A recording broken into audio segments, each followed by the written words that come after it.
Within the next few weeks, mabubuo na yung picture. Kasi may mga dati silang kasamahan na naalokan din. Naalokan ng pera para lumabas. So, within the next few weeks, mabubuo na yung kwento na ito. At meron na sa kanilang iba na na bumibigay na at malapit na magsabi ng totoo. Senator, yan po yan. Ilan po yung mga sinasabi nyo na alukan din na mga kasama nila? At least 5. Sa 18, sir? No. Mga dati nilang mga kasamahan. So, inalukan din ng pera para lumabas. Pero hindi nila tinanggap.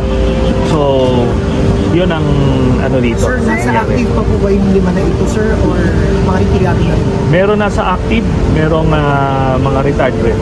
Sir, tatayo po sila against this 18 people? We'll see.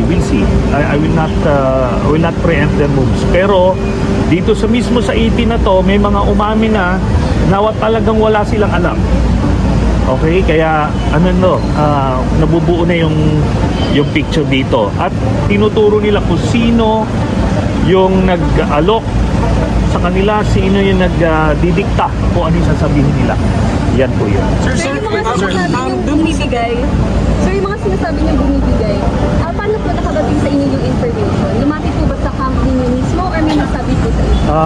Hindi ko na lang muna sasabihin kung ano yung source ko, basta't mababalitaan nyo na rin lang yan within the next few weeks.